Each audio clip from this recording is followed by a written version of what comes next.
നമസ്കാരം. ബീഹാർ വോട്ടർ പട്ടിക വിവാദം കൊഴുക്കുമ്പോൾ തെരഞ്ഞെടുപ്പ് കമ്മീഷൻ നാളെ മാധ്യമങ്ങളെ കാണും. എന്തു മറുപടിയാണ് നൽകുക എന്നതിലാണ് ആകാംക്ഷ. ടോപ് 10ലേക്ക് സ്വാഗതം. ആദ്യം നോക്കാം ഇന്നത്തെ 10 പ്രധാനപ്പെട്ട വാർത്തകൾ.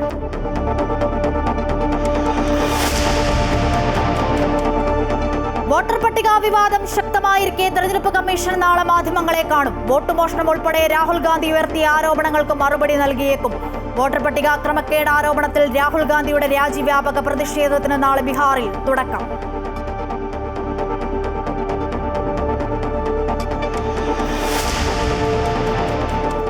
തൃശൂർ എറണാകുളം ദേശീയപാതയിലെ ഗതാഗത കുരുക്ക് 23 മണിക്കൂർ പിന്നിട്ടു. മുരിങ്ങൂർ മുതൽ പോട്ട വരെ 5 കിലോമീറ്റർ ദൂരത്തിൽ വാഹനങ്ങളുടെ നീണ്ട നിര. ആംബുലൻസ് അടക്കം കുടുങ്ങി.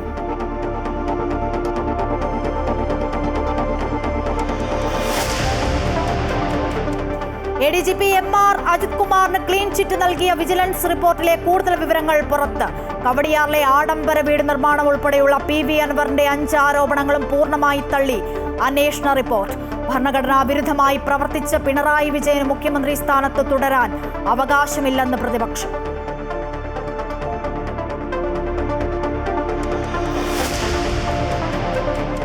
സംസ്ഥാനത്ത് മഴ ശക്തമാകുന്നു. ഇടുക്കി, എറണാകുളം, തൃശൂർ, കണ്ണൂർ, കാസർഗോഡ് ജില്ലകളിൽ തീവ്ര മഴ മുന്നറിയിപ്പ്. കക്കി ഡാമിന്റെ 2 ഷട്ടറുകൾ തുറന്നു. ഭൂതത്താൻകെട്ട്, പീച്ചി, ബാണാസുര സാഗർ അണക്കെട്ടുകൾ നാളെ തുറക്കും. പമ്പാ സ്നാനത്തിന് വിലക്ക്. ജമ്മു കശ്മീരിലെ കിഷ്ത്വാറിൽ മിന്നൽ പ്രളയത്തിൽ കാണാതായവർക്കായുള്ള തിരച്ചിൽ തുടരുന്നു. പാകിസ്ഥാനിലും മേഘവിസ്ഫോടനം. 307 മരണം.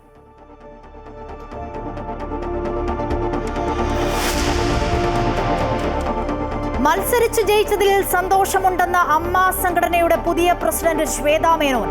പരാതികൾക്കപ്പുറം വനിതകൾ ആവശ്യങ്ങൾ മുന്നിട്ടിറങ്ങി ചോദിക്കുകയാണ് വേണ്ടതെന്ന് അമൃത ന്യൂസിനോട് ശ്വേത. അമ്മയുടെ നേതൃത്വത്തിലേക്ക് പുതിയ ഭാരവാഹികൾ എത്തിയതിൽ പ്രതികരിക്കാനില്ലെന്ന് നടി ഭാവന.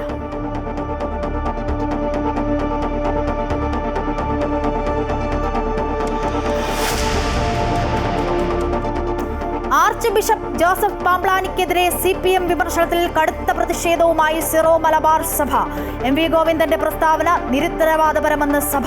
ഛത്തീസ്ഗഡിൽ അറസ്റ്റിലായ കന്യാസ്ത്രീകൾ BJP സംസ്ഥാന അധ്യക്ഷൻ രാജീവ് ചന്ദ്രശേഖറുമായി ഡൽഹിയിൽ കൂടിക്കാഴ്ച നടത്തി.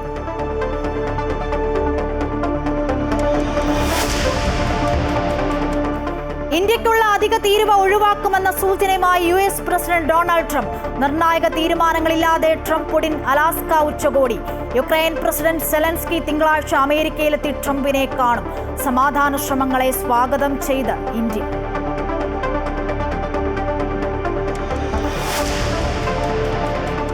ആഭ്യന്തര ക്രിക്കറ്റിൽ പുതിയ നിയമവുമായി BCCI. ഗുരുതരമായി പരിക്കേൽക്കുന്നവർക്ക് പകരം മറ്റു താരങ്ങളെ കളിപ്പിക്കാൻ നിബന്ധനകളോടെ അനുമതി.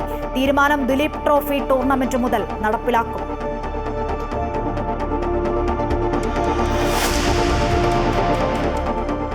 SSCERT അധ്യാപകർക്കുള്ള 4ാം ക്ലാസ്സിലെ കൈപ്പുസ്തകത്തിൽ ഗുരുതര പിഴവ്. സുഭാഷ് ചന്ദ്രബോസ് ഇന്ത്യ വിട്ടത് ബ്രിട്ടനെ ഭയന്നെന്ന് പരാമർശം. തെറ്റ് തിരുത്തിയെന്ന് SSCERT. പിഴവ് സംഭവിച്ചതിൽ അന്വേഷണം ആരംഭിച്ചു.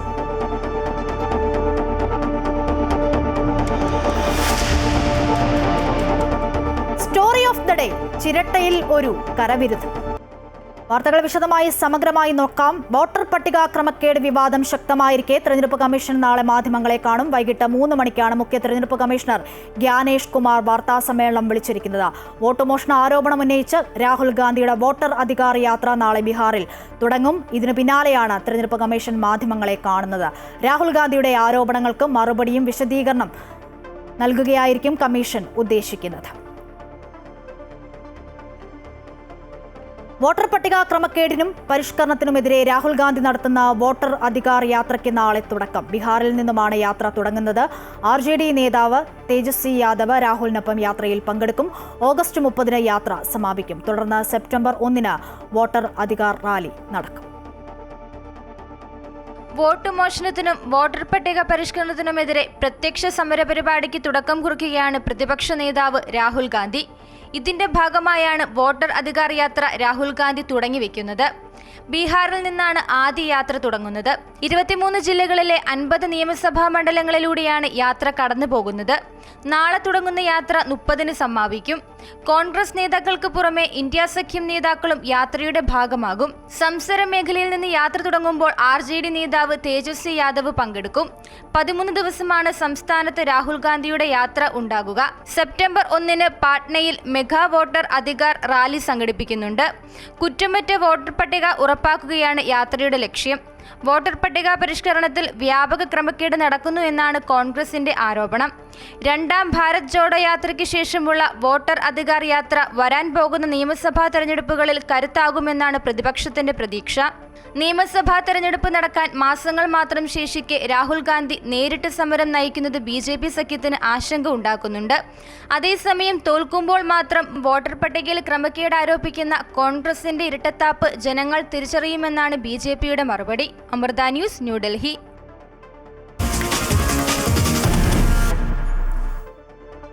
ദേശീയപാതയിൽ വാഹനയാത്രക്കാരെ കുരുക്കി ഗതാഗത സ്തംഭനം. മണ്ണൂത്തി ഇടപ്പള്ളി ദേശീയപാതയിലാണ് വൻ ഗതാഗത കുരുക്ക്. വെള്ളിയാഴ്ച രാത്രി 11 മണിയോടെ ആരംഭിച്ച ഗതാഗത കുരുക്ക് ഇപ്പോഴും തുടരുകയാണ്. ചാലക്കുടിപ്പുഴ പാലം മുതൽ തൃശൂർ ഭാഗത്തേക്ക് 10 കിലോമീറ്ററിലധികം ദൂരത്തിലാണ് ഗതാഗത കുരുക്ക് രൂക്ഷമായിട്ടുള്ളത്. ചാലക്കുടിയിൽ ഇന്നലെ രാത്രി 11-ന് തുടങ്ങിയ ബ്ലോക്കാണ് അയവില്ലാതെ ഇപ്പോഴും തുടരുന്നത്. ഇന്നലെ രാത്രി മുരിങ്ങൂരിൽ അടിപ്പാത നിർമ്മാണം നടക്കുന്ന ഭാഗത്ത് സർവീസ് റോഡിൽ മരം കയറ്റി വന്ന ഒരു ലോറി കുഴിയിൽ വീണ ശേഷം മറിഞ്ഞിരുന്നു. തടിക്കഷ്ണങ്ങൾ റോഡിലേക്ക് വീഴുകയും ചെയ്തതോടെ രാത്രി 8 മണി മുതൽ ഇന്ന് പുലർച്ചെ വരെ ഗതാഗത തടസ്സം നേരിട്ടിരുന്നു. പോലീസും അഗ്നിരക്ഷാസേനയും നാട്ടുകാരും ചേർന്നായിരുന്നു ഈ തടിക്കഷ്ണങ്ങൾ നീക്കം ചെയ്തത്. സർവീസ് റോഡിൽ വാഹനങ്ങൾ ഓടി വലിയ കുഴികൾ രൂപപ്പെട്ടിട്ടുണ്ട്. ചാലക്കുടി ഭാഗത്തു നിന്ന് എറണാകുളം ഭാഗത്തേക്ക് പോകുന്ന റോഡിലാണ് ഗതാഗത കുരുക്ക് രൂക്ഷമായിട്ടുള്ളത്. റോഡിന്റെ മോശം അവസ്ഥയും അടിപ്പാത നിർമ്മാണം നടക്കുന്ന ഭാഗത്ത് മറ്റ് സൗകര്യങ്ങൾ ഏർപ്പെടുത്താത്തതുമാണ് സാഹചര്യം വഷളാക്കുന്നത്. ദേശീയപാതയിൽ ഗതാഗത കുരുക്ക് രൂക്ഷമായതോടുകൂടി ചാലക്കുടി നഗരം ഒന്നാകെ സ്തംഭിച്ചിരിക്കുകയാണ്. വിവിധ ഭാഗങ്ങളിൽ നിന്ന് ചാലക്കുടി നഗരത്തിലേക്ക് വരുന്ന റോഡുകളും അതിരൂക്ഷമായ ഗതാഗത കുരുക്കിൽ അമർന്നിരിക്കുകയാണ്. ഗതാഗത സ്തംഭനമുണ്ടായി മണിക്കൂറുകൾ പിന്നിടുമ്പോഴും ഇത് അഴിക്കാൻ വേണ്ട നടപടി പോലീസിന്റെയും ജില്ലാ ഭരണകൂടത്തിന്റെയും ഭാഗത്തു നിന്നും ഇതുവരെ ഉണ്ടായിട്ടില്ല എന്നുള്ളതാണ് ഏറ്റവും പ്രധാനം. അമൃത ന്യൂസ്, തൃശൂർ.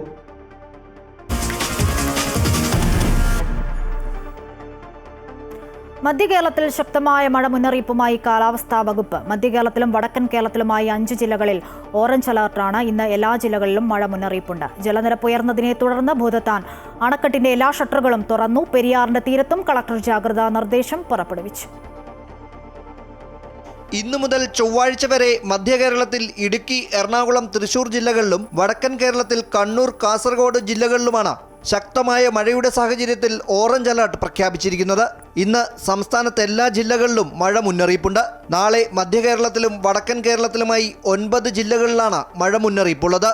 ശക്തമായ മഴയിൽ ഉരുൾപൊട്ടൽ, മണ്ണിടിച്ചിൽ സാധ്യതയുള്ളതിനാൽ ജാഗ്രത പാലിക്കണമെന്ന നിർദ്ദേശം പുറപ്പെടുവിച്ചിട്ടുണ്ട്. മധ്യകേരളത്തിൽ ശക്തമായ മഴ തുടരുന്ന സാഹചര്യത്തിൽ മൂന്നാർ ഗ്യാപ്പ് റോഡിലൂടെയുള്ള രാത്രികാല യാത്രകൾ ഇന്നും നാളെയും നിരോധിച്ചു. പെരിയാറിന്റെ തീരങ്ങളിൽ ജില്ലാ കളക്ടർ ജാഗ്രതാ നിർദ്ദേശം പുറപ്പെടുവിച്ചിട്ടുണ്ട്. ഭൂതത്താൻ അണക്കെട്ടിന്റെ വൃഷ്ടിപ്രദേശങ്ങളിൽ മഴ തുടരുന്നതിനാൽ അണക്കെട്ടിന്റെ 15 ഷട്ടറുകളും തുറന്നു.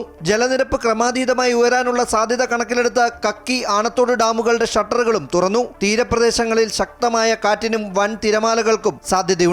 ശക്തമായ കാറ്റിന്റെ പശ്ചാത്തലത്തിൽ വരുന്ന 3 ദിവസം കേരള, കർണാടക, ലക്ഷദ്വീപ് തീരങ്ങളിൽ മത്സ്യബന്ധനത്തിനും വിലക്ക് ഏർപ്പെടുത്തിയിട്ടുണ്ട്. അമൃത ന്യൂസ്, തിരുവനന്തപുരം.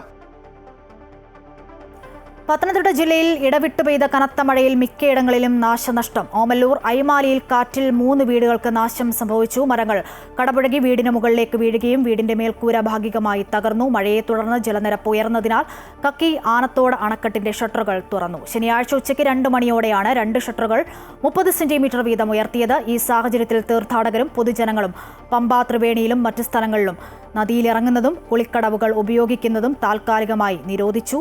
മലവെള്ളപ്പാച്ചിൽ, ഉരുൾപൊട്ടൽ, മണ്ണിടിച്ചിൽ സാധ്യത ഉള്ള പ്രദേശങ്ങളിൽ ജാഗ്രതാ നിർദ്ദേശവും നൽകിയിട്ടുണ്ട്. ജമ്മു കശ്മീരിൽ മേഘവിസ്ഫോടനത്തെ തുടർന്നുണ്ടായ മിന്നൽ പ്രളയത്തിൽ കാണാതായവർക്ക് വേണ്ടിയുള്ള തെരച്ചിൽ ഊർജിതം.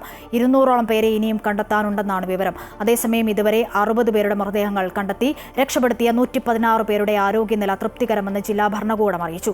NDRFന്റെ നേതൃത്വത്തിൽ രക്ഷാപ്രവർത്തനങ്ങൾ ഏകോപിപ്പിക്കുന്നു. അതിനിടെ മുഖ്യമന്ത്രി ഒമർ അബ്ദുള്ള സംഭവസ്ഥലം സന്ദർശിച്ചു. രക്ഷാപ്രവർത്തനങ്ങളുടെ പുരോഗതി അദ്ദേഹം വിലയിരുത്തി. കേന്ദ്ര സർക്കാർ എല്ലാ സഹായവും വാഗ്ദാനം ചെയ്തതായി മുഖ്യമന്ത്രി അറിയിച്ചു. 2 Mi-70 ഹെലികോപ്റ്ററുകൾ രക്ഷാപ്രവർത്തനത്തിനായി എത്തും.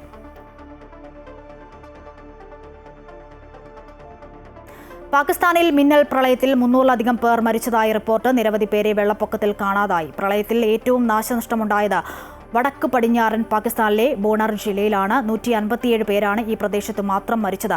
വെള്ളപ്പൊക്കത്തിൽ നിരവധി വീടുകളും ഗ്രാമങ്ങളും ഒലിച്ചുപോയി. തുടർന്ന് ബോണറിൽ അടിയന്തരാവസ്ഥ പ്രഖ്യാപിച്ചു. അതേസമയം രക്ഷാപ്രവർത്തകർ ബോട്ടുകളും ഹെലികോപ്റ്ററുകളും ഉപയോഗിച്ച് ഒറ്റപ്പെട്ട ഇടങ്ങളിലേക്ക് എത്തിച്ചേരാൻ ശ്രമങ്ങൾ നടത്തുന്നുണ്ട്. മണ്ണിലും ചെളിയിലും പൊതിഞ്ഞുകിടക്കുന്ന പ്രദേശത്ത് രക്ഷാപ്രവർത്തനം ദുഷ്കരമെന്ന് സംസ്ഥാന ദുരന്ത നിവാരണ സേന അറിയിച്ചു. പ്രദേശത്ത് ഇതുവരെ 100-ലധികം മൃതദേഹങ്ങൾ മണ്ണിനടിയിൽ നിന്നും കണ്ടെടുത്തിട്ടുണ്ട്.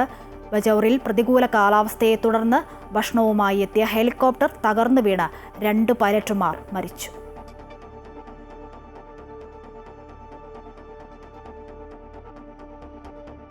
കടൽക്ഷോഭം രൂക്ഷമായതോടെ കൊല്ലത്ത് തീരങ്ങൾ കടലെടുക്കുന്നു. കൊല്ലം ബീച്ചിലെത്തുന്ന സന്ദർശകർ ഭീതിയിലാണ്. ശക്തമായ തിരകൾ മൂലം തീരത്ത് വലിയ തോതിലുള്ള മണ്ണിടിച്ചിലും ഉണ്ട്. ശക്തമായ തിരമാലകൾ കൊല്ലം ബീച്ചിലെ തീരം കാർന്നു തിന്നുകയാണ്. ദിവസങ്ങൾക്ക് മുൻപ് വരെ തീരമായിരുന്നിടമെല്ലാം കടലായി മാറി. തീരം കുറഞ്ഞതോടെ കൊല്ലം ബീച്ചിലേക്ക് എത്തുന്ന സന്ദർശകരുടെ എണ്ണത്തിലും കുറവുണ്ടായിട്ടുണ്ട്. കലിപൂണ്ട് ആഞ്ഞടിക്കുന്ന കടലിനും സന്ദർശകർക്കുമിടയിൽ വലിച്ചു കെട്ടിയ ഈ നേരിയ കയർ മാത്രമാണ് ഇപ്പോഴത്തെ സുരക്ഷ. എല്ലാ വർഷവും ഉണ്ടാകുന്ന പ്രതിഭാസമാണെങ്കിലും ബീച്ചിൽ ഇത്രയേറെ ദൂരം കടലെടുക്കുന്നത് ഇത് ആദ്യമായാണ്. ശക്തമായ തിരകളിൽ തീരമിടിഞ്ഞ് വലിയ കുഴി പോലെ ആയതിനാൽ കയറിനടുത്തെത്തുന്നവർ പോലും മണ്ണിടിഞ്ഞ് താഴേക്ക് വീഴാവുന്ന സ്ഥിതിയിലാണ്. എല്ലാ വർഷവും കടൽ കയറും. ഇപ്പോൾ സ്റ്റെപ്പ് വരെ കടൽ കയറും. കടൽ കയറുമ്പോൾ സംഭവം ഇത്ര മണ്ണ് പോയിട്ടില്ല. പക്ഷേ ഈ വർഷം ഭയങ്കര മണ്ണ് പോക്കുക. മണ്ണ് തീരം പോയി. ഇവിടുത്തെ ഇതുവരെ ഷെഡൊക്കെ വല വയ്ക്കുന്ന ഷെഡുകളുണ്ടായിരുന്നെല്ലാം പോയിട്ടുണ്ട്. ഒത്തിരി ഡേഞ്ചർ ഏരിയ ആണിതിപ്പോൾ. ആൾക്കാർ പറഞ്ഞിട്ട് കേൾക്കുന്നില്ല. ഇവിടെ എന്ന് വെച്ചാൽ കടലേറ്റും, ഭയങ്കരമായ കടലേറ്റും. അതുകൊണ്ട് ആരും വരുന്നതും ഇല്ല, ഇരിക്കുന്നില്ല. കച്ചവടങ്ങളെല്ലാം മോശമാണ്. പണ്ടത്തെ കണക്ക് ആളും പേരും ഇല്ല, കച്ചവടവും ഇല്ല. ആകപ്പാടെ ബുദ്ധിമുട്ടാണ്. സാധാരണ കള്ളക്കടൽ പ്രതിഭാസം രൂക്ഷമാകുന്ന എല്ലാ വർഷങ്ങളിലും കടലേറ്റം ഉണ്ടാകാറുണ്ട്. 1-2 ആഴ്ചകൾ കഴിയുമ്പോൾ കടൽ തന്നെ തീരത്ത് മണൽ നിക്ഷേപിച്ച് തീരം പഴയപടിയാക്കാറുണ്ട്. ഇപ്പോൾ തീരം കൂടുതലായി കടലെടുത്തത് നാട്ടുകാരെയും ചെറു കച്ചവടക്കാരെയും ഭീതിയിലാക്കുന്നുണ്ട്. അമൃത ന്യൂസ്, കൊല്ലം.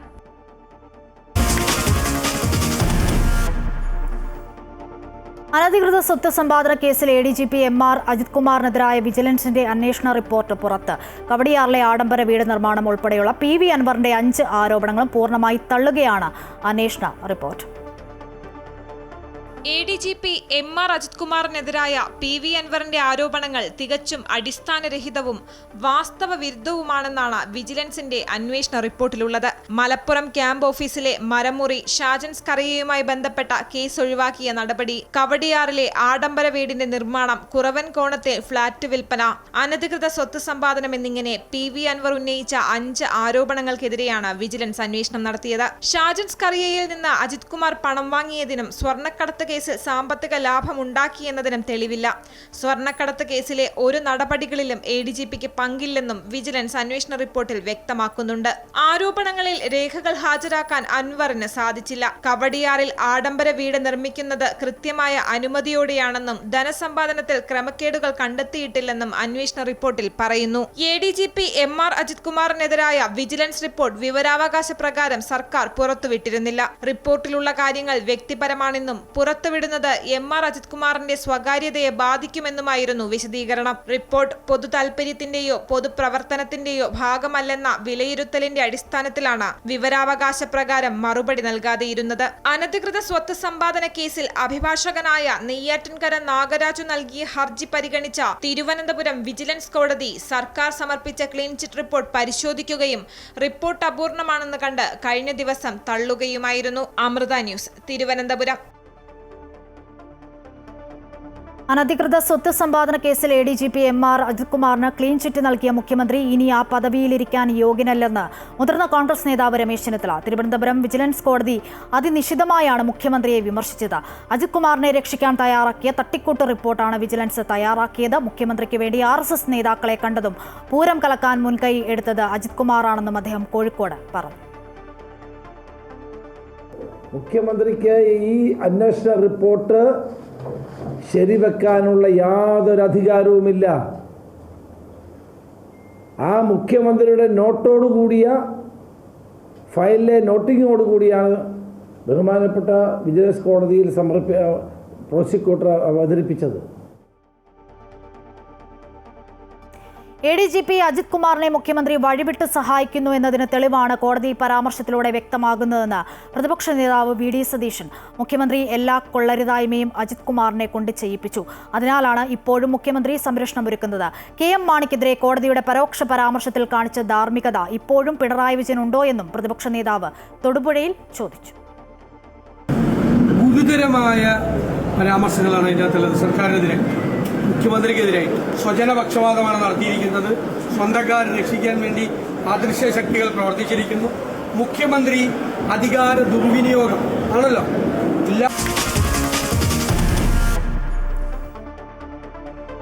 കലാകാരന്മാർക്കുള്ള അമ്മയുടെ കൈനീട്ടം മെച്ചപ്പെടുത്തി നൽകണമെന്നാണ് ആഗ്രഹമെന്ന് അമ്മ പ്രസിഡന്റ് ശ്വേതാ മേനോൻ. പരാതികൾ പറയുന്നതിനപ്പുറം വനിതകൾ അവരുടെ ആവശ്യങ്ങൾ മുന്നിട്ടിറങ്ങി ചോദിക്കുകയാണ് വേണ്ടതെന്നും ശ്വേത പറഞ്ഞു. സൂപ്പർ താരങ്ങൾ സംഘടനയിൽ നിന്നും മാറി നിന്നിട്ടില്ലെന്നും പൂർണ്ണ പിന്തുണയുണ്ടെന്നും ശ്വേതാ മേനോൻ അമൃത ന്യൂസിനോട് പറഞ്ഞു. താരസംഘടനയെ മലയാള സിനിമ ലോകത്തെ നയിക്കാൻ ഒരു വനിതാ പ്രസിഡന്റ് ശ്വേതാ മേനോൻ. വലിയ ദൗത്യം, വലിയ കടമ, വലിയ ഉത്തരവാദിത്തം ഒക്കെയാണ് ശ്വേതാജിയെ കാത്തിരിക്കുന്നത് അല്ലേ? അതൊക്കെ കേൾക്കുമ്പോൾ പേടി വരുന്നത്, കേൾക്കാതിരുന്നല്ല ഓക്കെയാണ്. എന്നാലും നമുക്ക് നല്ല ദൗത്യമുണ്ട്, നല്ല ഒരുപാട് കാര്യങ്ങളുണ്ട്. യെസ്, ഒരുപാട് ക്ലീനപ്പ് ഉണ്ട്. യെസ്, എല്ലാം ഉണ്ട്. പക്ഷെ ഞാൻ പറയുന്ന മാധ്യമങ്ങൾ പലപ്പോഴും ശ്വേതാമേനോൻ അല്ലെങ്കിൽ അമ്മയുടെ ഭാഗത്തു നിന്ന് കേൾക്കാനിരിക്കുന്ന വാർത്തകളൊക്കെ ആയിരിക്കും. പക്ഷേ അമ്മയുടെ മക്കൾ അല്ലെങ്കിൽ അമ്മയുടെ സംഘടന അംഗങ്ങളെ സംബന്ധിച്ചിടത്തോളം അവർക്ക് ഒരു കൈത്താങ്ങാണ് ഈ സംഘടന. അപ്പോൾ പ്രസിഡൻ്റായി നിൽക്കുമ്പോൾ നേരത്തെ സംഘടനയുമായി ബന്ധപ്പെട്ട് ഭാരവാഹിത്വത്തിലുണ്ടായിരുന്നു. അല്ലെങ്കിൽ എന്തൊക്കെയാണ് നമ്മുടെ അംഗങ്ങൾക്ക് കൊടുക്കണമെന്ന് നമ്മൾ ഒരു പ്രസിഡൻ്റായി നിൽക്കുമ്പോൾ, പ്രത്യേകിച്ച് ഒരു കീ പൊസിഷനിൽ വന്നിരിക്കുകയാണ്, നമ്മുടെ ഒരു കൂട്ടായ ചർച്ചയിലൂടെ തീരുമാനിക്കേണ്ട കാര്യമാണ്. എങ്കിൽ പോലും ഒരു പ്രാഥമികമായി ഇപ്പം നമ്മൾ നിലവിൽ നടക്കുന്ന ഒരു കൈനീട്ടം അല്ലാതെ അവരുടെ ഹെൽത്ത്, അവരുടെ മെഡിസിൻസ്, ഇൻഷുറൻസ്, ഇതൊക്കെ ഇതേ രീതിയിൽ മുന്നോട്ട് കൊണ്ടുപോകണം. ഒന്നുമില്ലെങ്കിൽ ഒരു 5% എനിക്ക് നന്നായി ചെയ്യാൻ പറ്റും എന്നുള്ള ഒരു കോൺഫിഡൻസ് ഉണ്ട്. പക്ഷേ ഇതൊക്കെ ഒരു നമ്മൾ പറയും, നമ്മൾ ഇതുവരെയ്ക്കും ഓഫീസിൽ ഒഫീഷ്യൽ മീറ്റിംഗ് ഇതുവരെയ്ക്കും നടന്നിട്ടില്ല. ഇതൊരു കൂട്ടായ്മേൻ്റെ ഒരു ചർച്ചയെല്ലാം നടന്നിട്ട് തന്നെ നമുക്ക് എന്തെങ്കിലും പറയാൻ പറ്റുള്ളൂ. പക്ഷെ ഇപ്പോൾ ഉള്ള ഒരു ഇതിൽ ഇപ്പോൾ നമ്മൾ ഓൾമോസ്റ്റ് സെപ്റ്റംബർ 1st വീക്കായി. അപ്പോൾ എന്തായാലും അവരുടെ മെഡിസിൻസും കൈനീട്ടം എല്ലാം അവരുടെ കയ്യിലെത്തും. അപ്പോൾ അതേ രീതിയിൽ നമുക്ക് മുന്നോട്ട് കൊണ്ടുപോകാൻ പറ്റട്ടെ എന്നുള്ള മാത്രമേ പ്രാർത്ഥനയുള്ളൂ. വലിയ പില്ലേഴ്സാണ് മലയാള സിനിമയെ കുറേ കാലമായിട്ട് നയിച്ചുകൊണ്ടിരുന്നത്. അപ്പം പെട്ടെന്ന് അവർ പോയപ്പോൾ ഒരു വാക്വം വന്നോന്നൊരു സംശയം. യെസ്, പക്ഷെ അവരെവിടെയും പോയിട്ടില്ല. ഇപ്പോഴും എന്നെ സംബന്ധിച്ച്, അല്ലാതെ നമ്മളെല്ലാവരെയും സംബന്ധിച്ച്, നമ്മളെ ഈ 3 പേരും നമ്മുടെ പേട്രൺസ് ആയിട്ട് തന്നെയാണ് നമ്മളവരെ കരുതുന്നത്. ബിക്കോസ് അവർ സപ്പോർട്ട് ഇല്ലാതെ അമ്മ എവിടെയും പോകാൻ പറ്റില്ല. അപ്പോൾ that's something I very confident about that. അവർ നമ്മളെ എന്തായാലും സപ്പോർട്ടും ചെയ്യും. നമുക്ക് അവരുടെ ആവശ്യം ഉണ്ടെങ്കിൽ അവർ എന്തായാലും നമ്മൾ വന്നിട്ട് എന്താ പറയുക അവിടെ ഉണ്ടാവും എന്നാണ് നമുക്ക് ഒരു കോൺഫിഡൻസ് ഉണ്ട്. വിജയിച്ചു കഴിഞ്ഞ ശേഷം അംഗങ്ങളുമായി സ്വാഭാവികമായിട്ടൊരു ഇൻട്രാക്ഷൻ ഉണ്ടായിക്കണം. എന്തൊക്കെ പ്രതികരണങ്ങൾ, ഏതൊക്കെ രീതിയിലാണ്? കാരണം മത്സരത്തിൻ്റെ ഒരു സ്വഭാവം കഴിഞ്ഞു, ഇപ്പോൾ എല്ലാവരുടെയും കൂടെ പ്രസിഡന്റാണ്. അപ്പം എന്താണ് അവരുടെ ഒരു ഫീഡ്ബാക്ക് ഒക്കെ പൊതുവെ കിട്ടിയത്? അതിന് നിങ്ങളെല്ലാവരും എന്നെ വിട്ടു തരണേ. സമാധാനമായിട്ടിരിക്കാൻ സമ്മതിച്ചിട്ടില്ല. അങ്ങനെയില്ല. എനിക്ക് ഭയങ്കര സന്തോഷമേ ഉള്ളൂ. ബിക്കോസ് എനിക്ക് തോന്നുന്നു ഈ ഒരു വിജയം എന്ന് പറഞ്ഞാൽ എൻ്റെ മാത്രം വിജയമല്ല, നമ്മളുടെ ഇപ്പോൾ മെമ്പേഴ്സ് ആണെങ്കിലും എവിടേക്കോ നിങ്ങളെല്ലാവരും ഇതിൻ്റെ ഭാഗമാണ്. മീഡിയ ആണെങ്കിലും ജനങ്ങളാണെങ്കിലും എല്ലാവരും ഇൻഡയറക്റ്റ്ലി ആണെങ്കിലും പക്ഷെ ഭാഗമാണ്. So that's a very big thing. അത് എന്നെ സംബന്ധിച്ച് as it's a big achievement. പക്ഷെ അതൊന്നും ആലോചിച്ചിട്ടല്ല ഞാൻ നോമിനേഷൻ കൊടുത്തത്. ഞാൻ ഇപ്പോഴും അതന്നെ ആലോചിക്കുന്നത്. ഞാൻ ഇതൊന്നും ആലോചിക്കാതെ എന്താണ് എവിടെയാണ്. പക്ഷെ എനിക്കറിയാം ഇതിൽ ഞാൻ വന്നു കഴിഞ്ഞാൽ ഒരുപാട് എനിക്ക് ഡ്യൂട്ടീസ് ഉണ്ട്, ഒരുപാട് കാര്യങ്ങൾ കൈകാര്യം ചെയ്യാനുണ്ട്, ഒരുപാട് സ്ട്രെസ്സസ് ഉണ്ടാവും.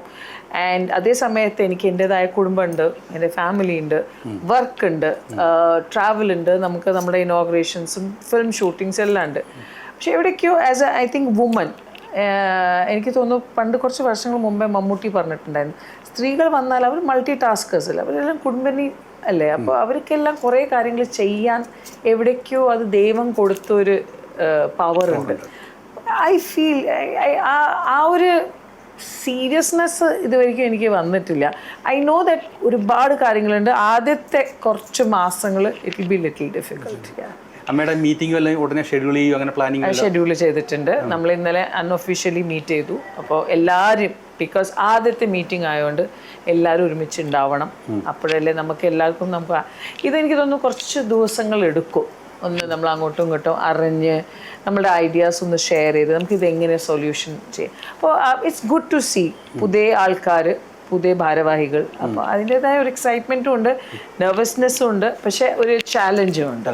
തീർച്ചയായും ശ്വേതാ മേനോൻ എന്നുള്ള വ്യക്തിയുടെ നടി എന്നുള്ള രീതിയിൽ മലയാളികൾക്കറിയാം. അപ്പം ആ നേതൃപാഠവത്തിലെത്തിയ ഒരു നേതൃനിരയിൽ എത്തിയ ആളുടെ ഒരു പാഠവും ആ ഒരു ഞാനൊരു അൺബയസ്ഡ് പേഴ്സൺ ആണ്.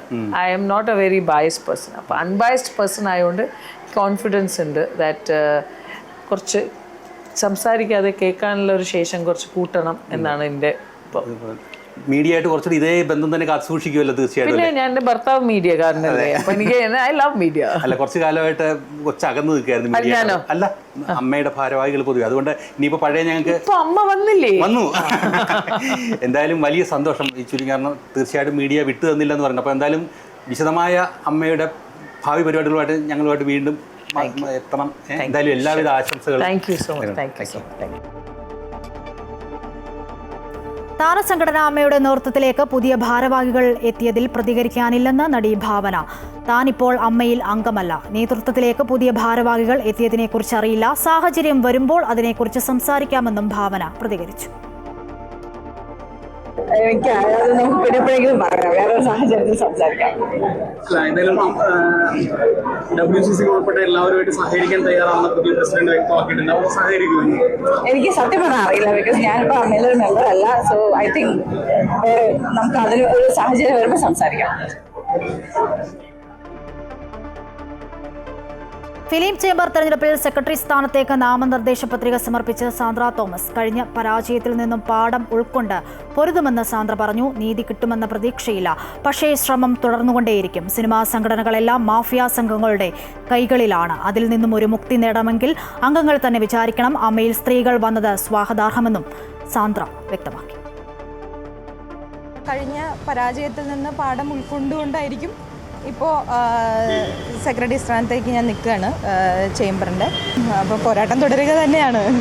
അറിയില്ല എത്രത്തോളം ഫൈറ്റ് ചെയ്യാൻ പറ്റുന്നു. പറ്റാവുന്നിടത്തോളം എൻ്റെ ഈ പോരാട്ടം തുടർന്നുകൊണ്ട് തന്നെ ഇരിക്കും. ആ നോമിനേഷൻ കൊടുത്തു. മൺഡേ ആണ് സ്ക്രൂട്ടിനി. മൺഡേ സ്ക്രൂട്ടിനി കഴിയുമ്പോഴേ അറിയത്തുള്ളൂ എങ്ങനെയാണെന്നുള്ളത്.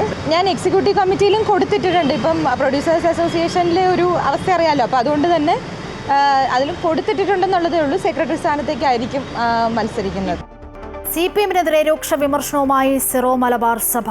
ആർച്ച് ബിഷപ്പ് ജോസഫ് പാംബ്ലാനിയെ ഒറ്റപ്പെടുത്തുന്ന നടപടി അപലപനീയമാണെന്നും CPM സംസ്ഥാന സെക്രട്ടറിയുടെ പ്രസ്താവന നിരുത്തരവാദപരമാണെന്നും സഭ പുറത്തിറക്കിയ പ്രസ്താവനയിൽ പറയുന്നു.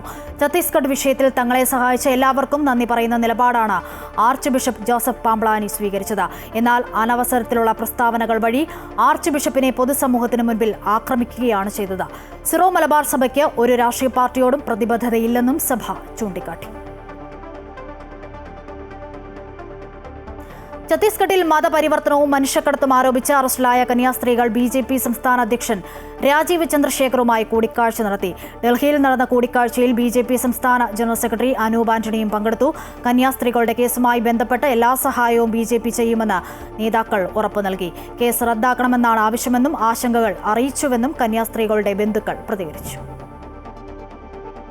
മനുഷ്യക്കടത്തും മതപരിവർത്തനവും ആരോപിച്ച് ജൂലൈ മാസം 25-നാണ് കന്യാസ്ത്രീകളായ വന്ദന ഫ്രാൻസിസിനെയും പ്രീതി മേരിയെയും പോലീസ് അറസ്റ്റ് ചെയ്തത്. ദുർഗ റെയിൽവേ സ്റ്റേഷനിൽ വെച്ച് ബജ്രംഗ് ദൾ പ്രവർത്തകരാണ് കന്യാസ്ത്രീകളെ തടഞ്ഞുവെക്കുകയും കൂടെ ഉണ്ടായിരുന്ന ദളിത് പെൺകുട്ടികളെ ആക്രമിക്കുകയും ചെയ്തത്. പിന്നാലെ ജയിലിൽ അടയ്ക്കപ്പെട്ട കന്യാസ്ത്രീകൾക്ക് ഈ മാസം പ്രത്യേക കോടതി ജാമ്യം അനുവദിച്ചു. കേരളത്തിൽ വലിയ പ്രതിഷേധത്തിനാണ് ഈ സംഭവം സാക്ഷ്യം വഹിച്ചത്. BJPക്കെതിരെ രാഷ്ട്രീയ ആയുധമാക്കി CPM-ഉം കോൺഗ്രസും വിഷയമുയർത്തി. എന്നാൽ ഛത്തീസ്ഗഡ് സർക്കാർ നടപടിക്കെതിരെ BJP സംസ്ഥാന അധ്യക്ഷനടക്കം രംഗത്ത് വന്നിരുന്നു. സംസ്ഥാന ജനറൽ സെക്രട്ടറി അനൂപ് ആന്റണിയുടെ നേതൃത്വത്തിൽ കന്യാസ്ത്രീകൾക്ക് ആവശ്യമായ നിയമസഹായം BJP ഉറപ്പുവരുത്തി. അതിനുള്ള നന്ദി അറിയിക്കാനാണ് പാർട്ടി സംസ്ഥാന അധ്യക്ഷനുമായി കന്യാസ്ത്രീകളും ബന്ധുക്കളും ഇന്ന് കൂടിക്കാഴ്ച നടത്തിയത്. കേസ് സംബന്ധിച്ചുള്ള ആശങ്കകൾ രാജീവ് ചന്ദ്രശേഖറിനെ അറിയിച്ചതായി വന്ദന ഫ്രാൻസിസിന്റെ സഹോദരൻ ബൈജു വ്യക്തമാക്കി. നിയമപരമായി നിരവധി കടമ്പകൾ ഇനിയുണ്ടെങ്കിലും കന്യാസ്ത്രീകൾക്കൊപ്പം ഉണ്ടാകുമെന്ന് BJP ഉറപ്പു നൽകിയിട്ടുണ്ട്. മലയാളികൾ എന്ന രീതിയിലാണ് കന്യാസ്ത്രീകൾക്കൊപ്പം നിൽക്കുന്നതെന്നും അത് ഇനിയും തുടരുമെന്നും BJP സംസ്ഥാന ജനറൽ സെക്രട്ടറി അനൂപ് ആന്റണി പറഞ്ഞു. ഈ ഒരു വിഷയത്തിൽ ഞങ്ങൾ കൂടെയുണ്ട്. അത് ഈ കേസ് അതിന് മുമ്പോട്ടുള്ള ഓരോ നാൾ വഴിയിലും ഞങ്ങളൊപ്പം ഉണ്ടാവും.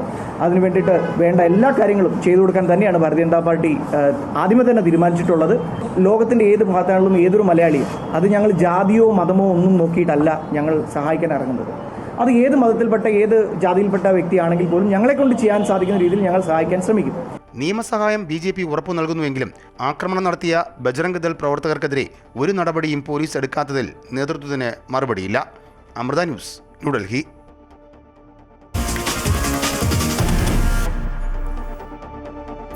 ഇന്ത്യ ഉൾപ്പെടെയുള്ള രാജ്യങ്ങൾക്ക് ഏർപ്പെടുത്താനൊരുങ്ങുന്ന അധിക തീരുവ ഒഴിവാക്കിയേക്കുമെന്ന സൂചന നൽകി US പ്രസിഡന്റ് ഡൊണാൾഡ് ട്രംപ് എണ്ണ ഉപഭോക്താവായ ഇന്ത്യയെ രക്ഷയ്ക്ക് നഷ്ടപ്പെട്ടെന്നും ഈ സാഹചര്യത്തിൽ അധിക തീരുവ ചുമത്തേണ്ടതില്ലെന്നുമാണ് ട്രംപ് നൽകുന്ന സൂചന.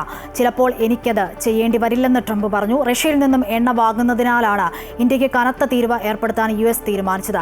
25% ആദ്യം ഏർപ്പെടുത്തിയത്, പിന്നീട് 25% കൂടി കൂട്ടി. ഇതോടെ US ഏറ്റവും ഉയർന്ന തീരുവ ചുമത്തിയ രാജ്യമായി ബ്രസീലിനൊപ്പം ഇന്ത്യയും മാറി. സമാധാന കരാറിലെത്താതെ അലാസ്ക ഉച്ചകോടി. 3 മണിക്കൂർ നീണ്ട ട്രംപ് പുടിൻ കൂടിക്കാഴ്ചയിൽ റഷ്യ-യുക്രൈൻ വെടിനിർത്തലിൽ ധാരണയായില്ല. ചർച്ചകളിൽ പുരോഗതിയെന്ന് ട്രംപ്. യുക്രൈൻ സഹോദര രാജ്യമെന്ന് വ്ളാഡിമിർ പുടിൻ. റഷ്യയ്ക്ക് പല ആശങ്കകളുണ്ടെന്നും പുടിൻ പറഞ്ഞു. അതിനിടെ യുക്രൈൻ പ്രസിഡന്റ് സെലൻസ്കി അമേരിക്കയിലേക്ക് പോകും. തിങ്കളാഴ്ച വൈറ്റ് ഹൌസിൽ ട്രംപുമായി കൂടിക്കാഴ്ച നടത്തും. സമാധാന ശ്രമങ്ങളെ ഇന്ത്യ സ്വാഗതം ചെയ്തു. യുക്രൈൻ യുദ്ധം അവസാനിപ്പിക്കാൻ റഷ്യയ്ക്കുമേൽ യുഎസിന്റെ സമ്മർദ്ദം മുറുകുന്ന പശ്ചാത്തലത്തിലായിരുന്നു US പ്രസിഡന്റ് ഡൊണാൾഡ് ട്രംപും റഷ്യൻ പ്രസിഡന്റ് വ്ളാഡിമിർ പുടിനും തമ്മിലുള്ള നിർണായക കൂടിക്കാഴ്ച.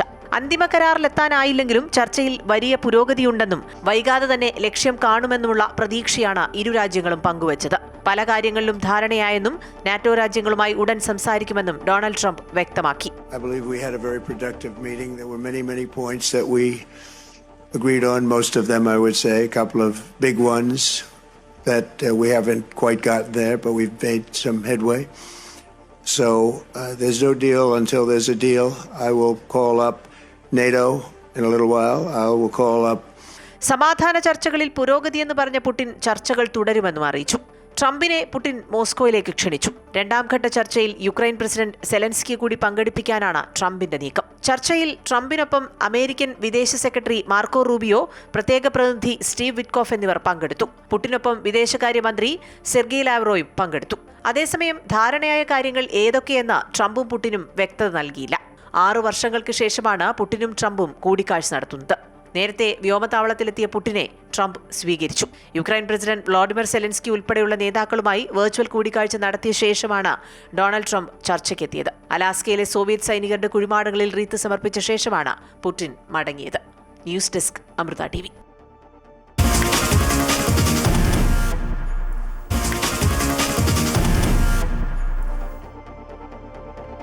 കായിക വാർത്തകൾ നോക്കാം. ആഭ്യന്തര ക്രിക്കറ്റിൽ നിർണായക തീരുമാനവുമായി BCCI. ഇനി മുതൽ ടീമുകൾക്ക് ഗുരുതരമായി പരിക്കേറ്റവർക്ക് പകരക്കാരെ കൊണ്ടുവരാം. ഇന്ത്യ ഇംഗ്ലണ്ട് പരമ്പരയിൽ താരങ്ങളുടെ പരിക്ക് ടീമുകൾക്ക് തിരിച്ചടിയായ പശ്ചാത്തലത്തിൽ കൂടിയാണ് ഇന്ത്യക്ക് ക്രിക്കറ്റ് കൺട്രോൾ ബോർഡിന്റെ തീരുമാനം. എന്നാൽ പകരക്കാരെ കൊണ്ടുവരാൻ ചില നിബന്ധനകളും BCCI മുന്നോട്ട് വെച്ചിട്ടുണ്ട്. കളിക്കിടയിലോ കളിക്കളത്തിൽ വെച്ചോ താരത്തിന് പരിക്കേറ്റാൽ മാത്രമേ ഇത് നടപ്പാക്കാൻ ടീമുകൾക്ക് സാധിക്കൂ. 1-ലധികം ദിവസങ്ങൾ നീണ്ടു നിൽക്കുന്ന ടൂർണമെന്റുകൾക്ക് മാത്രമാണ് ഈ നിയമം ബാധകം. ടോസ് സമയത്ത് സമർപ്പിക്കുന്ന പകരക്കാരുടെ പട്ടികയിൽ നിന്നും മാത്രമേ താരങ്ങളെ തിരഞ്ഞെടുക്കാവൂ.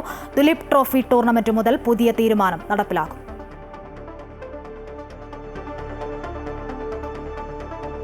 കേരള ക്രിക്കറ്റ് ലീഗ് 2ാം പതിപ്പിലെ ടീമുകളെ ഔദ്യോഗിക ലോഞ്ചിങ് തിരുവനന്തപുരത്ത് നടന്നു. ഇന്ത്യൻ ക്രിക്കറ്റ് താരം സഞ്ജു സാംസൺ അംഗമായ കൊച്ചി ബ്ലൂ ടൈഗേഴ്സും രഞ്ജി ട്രോഫി ടീം നായകൻ സച്ചിൻ ബേബി നയിക്കുന്ന കൊല്ലം സെയിലേഴ്സും ഉൾപ്പെടെ കരുത്തരായ 6 ടീമുകളാണ് ഈ മാസം 21-ന് ആരംഭിക്കുന്ന ലീഗ് മത്സരങ്ങളിൽ ഏറ്റുമുട്ടുന്നത്. Trivandrum Royals, Aries Kollam Sailors, Kochi Blue Tigers, Calicut Globe Stars, Finesse Thrissur Titans, Alleppey Ripples എന്നിങ്ങനെ 6 ടീമുകളാണ് തിരുവനന്തപുരം കാര്യവട്ടം ഗ്രീൻഫീൽഡ് സ്റ്റേഡിയം വേദിയാകുന്ന കേരള ക്രിക്കറ്റ് ലീഗ് 2ാം പതിപ്പിൽ മാറ്റുരയ്ക്കുന്നത്. തിരുവനന്തപുരത്ത് 6 ടീമുകളുടെയും ലോഞ്ചിങ് പ്രൗഢഗംഭീരമായി നടന്നു. ടീം ഉടമസ്ഥരോടൊപ്പം എല്ലാ കളിക്കാരും ഒരേ വേദിയിൽ KCL ട്രോഫിക്ക് അഭിമുഖമായി അണിനിരന്നു. കൊച്ചി ടീമിൽ ഇടം നേടിയ തിരുവനന്തപുരത്തുകാരനായ സഞ്ജു സാംസൺ തന്റെ ടീമിൻ്റേത് തിരുവനന്തപുരം സ്റ്റൈൽ കളിയായിരിക്കുമെന്ന് വ്യക്തമാക്കി. താൻ അഹങ്കാരിയാണെന്ന പറച്ചിലിനും സഞ്ജു വേദിയിൽ മറുപടി നൽകി. ഒരു കൊച്ചി ടീമാണെങ്കിലും ഒരു തിരുവനന്തപുരം സ്റ്റൈൽ തന്നെ കളിക്കല്ലേ. തിരുവനന്തപുരം സ്റ്റൈലിലാണ് കളിക്കുന്ന ഒരു കൊച്ചി ടീം, അതാണ് കൊച്ചി ബ്ലൂ ടൈഗേഴ്സ്. അതെ, ഒന്നും നോക്കാതെ ബോൾ നോക്കുക, വലിച്ചങ്ങ് അടിക്കുക. തൻ്റെ ഇടം തന്നെയാണ്. കൂടുതൽ നമ്മൾ ഒരു ക്രിക്കറ്ററായിട്ട് ഇന്ത്യൻ ടീമിലും കേരള ടീമിലും IPL ടീമിലും കളിക്കണമെങ്കിൽ ആദ്യം വേണ്ടത് ഒരു തൻ്റെ ഇടമാണ്, ഒരു കോൺഫിഡൻസ് ആണ്. അത് നാട്ടുകാർ നമ്മുടെ കൂടെ ഉള്ളവർ തന്നെ പലതും പറയും, കുറച്ച് അഹങ്കാരമായിപ്പോയി സഞ്ജു, പണ്ടത്തെ പോലെയല്ല ഇപ്പോൾ കുറച്ച് അഹങ്കാരമായിപ്പോയി എന്നൊക്കെ പലതും പറയും. പക്ഷേ ആ അഹങ്കാരം നിങ്ങൾ ഒരു ദിവസം നിങ്ങളെ ഒരു സ്റ്റേജിൽ ഇങ്ങനെ ഒരു ദിവസം എത്തിക്കും. അതിനൊരു കോൺഫിഡൻസ് വേണം. ആ കോൺഫിഡൻസ് ഇല്ലാതെ ഗ്രൗണ്ടിൽ ഇറക്കാൻ പാടില്ല. നമ്മൾ കോൺഫിഡൻസ് എറഗൻസ് ആയാലും കുഴപ്പമില്ല, പക്ഷെ ഗ്രൗണ്ടിന്റെ പുറത്തിറങ്ങിയിട്ട് നമ്മൾ ഹമ്പിളായിരിക്കണം. KCL ഭാഗ്യചിഹ്നമായ ബാറ്റേന്തിയ ആനക്കൊമ്പന് വീരുവെന്നും വേഴാമ്പലിന് ചാരുവെന്നും വേദിയിൽ പേരു നൽകി. ചടങ്ങിൽ KCL ഗവേണിംഗ് ചെയർമാൻ നാസർ മച്ചാൻ KCL ട്രോഫിയോടൊപ്പം 6 ടീമുകളുടെയും നായകന്മാരെ പരിചയപ്പെടുത്തി. ഔദ്യോഗിക ലോഞ്ചിംഗ് പൂർത്തിയായതോടെ ഓഗസ്റ്റ് 20 മുതൽ സെപ്റ്റംബർ 6 വരെ നടക്കുന്ന KCL 2ാം പതിപ്പിന്റെ പോരാട്ടത്തിന് അംഗം കുറിച്ചു കഴിഞ്ഞു. അമൃത ന്യൂസ്, തിരുവനന്തപുരം. ജില്ലാ സഹോദയ 4ാമത് taekwondo championship Alappuzha Amrita Saint Mary's residential central സ്കൂളിൽ നടന്നു. ജില്ലാ അഡീഷണൽ SP ജിൽസൺ മാത്യു മത്സരങ്ങളുടെ ഉദ്ഘാടനം നിർവഹിച്ചു. സഹോദയ പ്രസിഡന്റ് ഡോക്ടർ നൌഷാദെ അധ്യക്ഷത വഹിച്ചു. ചടങ്ങിൽ Amrita school manager GS Sajikumar, school principal Jayamol PT, ജില്ലാ taekwondo association president Jolly MJ, ജില്ലാ Sahodaya joint secretary sister Sebi Mary എന്നിവർ പങ്കെടുത്തു. 6 കാറ്റഗറികളിലായി 270ഓളം വിദ്യാർത്ഥികൾ മത്സരങ്ങളിൽ പങ്കെടുത്തു.